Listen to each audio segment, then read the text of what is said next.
ఈరోజు నీ సాక్ష్యాన్ని పోగొట్టుకుంటున్నావేమో. దేవుడు నీకు ఇచ్చిన రక్షణను బట్టి, కలిగి ఉన్న సాక్ష్యాన్ని పరిస్థితులను బట్టి, వ్యక్తులను బట్టి, సమాజాన్ని బట్టి, కోరికలను బట్టి, ఆలోచనలు బట్టి పాడు చేసుకుంటున్నావేమో.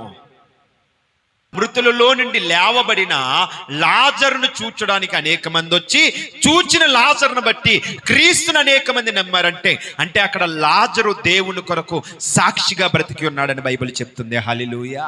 ఈరోజు లోకములో నీ సాక్ష్యం ఏమైపోతుంది?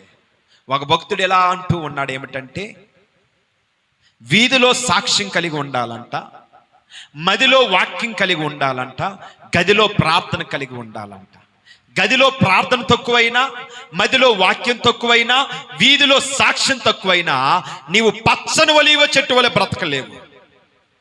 ఈరోజు ఆశీర్వదించబడాలని అందరికీ ఉంటుంది, దీవించబడాలని అందరికీ ఉంటుంది, ఒక మంచి స్థానాన్ని సంపాదించుకోవాలని అందరికీ ఉంటాయి. ఈరోజు లోకపరమైన ఆశీర్వాదాల కొరకు పరిగెట్టి జీవితాన్ని పాడు చేసుకోకు. శాశ్వతమైన, ఎవరు దొంగలించలేని ఆశీర్వాదాలు పొందుకోవడానికి ప్రయాసపడు. అట్లా ఉండాలంటే ఈ దినాన్న దేవుడు వాక్యం అంతా మాట్లాడింది ఏమిటనంటే, పచ్చని ఒలీవ చెట్టు వలె నీవైతే దేవుని మందిరంలో ఉండాలి. ఎవరి గురించి ఆలోచించి, ఎవరినో చూసి వారు ఎలా ఉన్నారు, వీరు ఎలా ఉన్నారు, వారు అట్లా జీవిస్తున్నారు, వీరు ఎట్లా జీవిస్తున్నారు అన్న ఆలోచనలు మనలో నుంచి తీసివేసి, నీవైతే దేవుని సన్నిధిలో పచ్చని ఒలీవ చెట్టు వలె ఉండుటకు ప్రయత్నిద్దాం.